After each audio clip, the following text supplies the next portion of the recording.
Yo guys, what's up? What's going on? Today I'm gonna show you if your PC is not showing USB.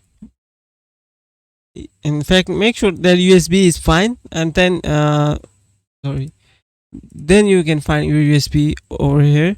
If it's not appearing, then I'll show you further. First, I need to put my USB port, and I guess it's done. Yeah, it's done. Let's format it first. I know you cannot see the drive, USB drive, and you cannot format it, but I'll show you.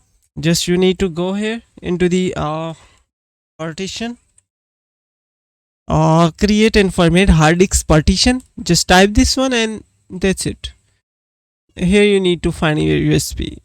A lot of drivers are not appearing until you need to set a alphabet for them, like I guess I drive is my USB drive. So in case if I change the drive letter and then remove it from here, so sometimes it's happening that your Windows not performing this job for you.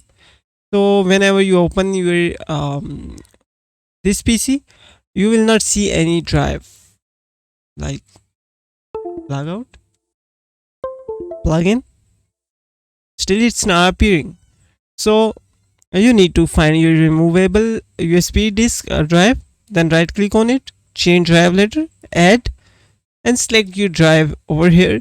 You can put here any drive, but make sure the drive alphabet, the drive letter is not already in use, like CD, the other hard disk drive. Now, just like this, click OK, and that's done. Now, when you open the file explorer, you will see here with the S alphabet USB drive. So I hope you like this video tutorial. If you have any question, just let me know in the comment section. Till then, just take care of yourself. Allah Hafiz. Bye bye.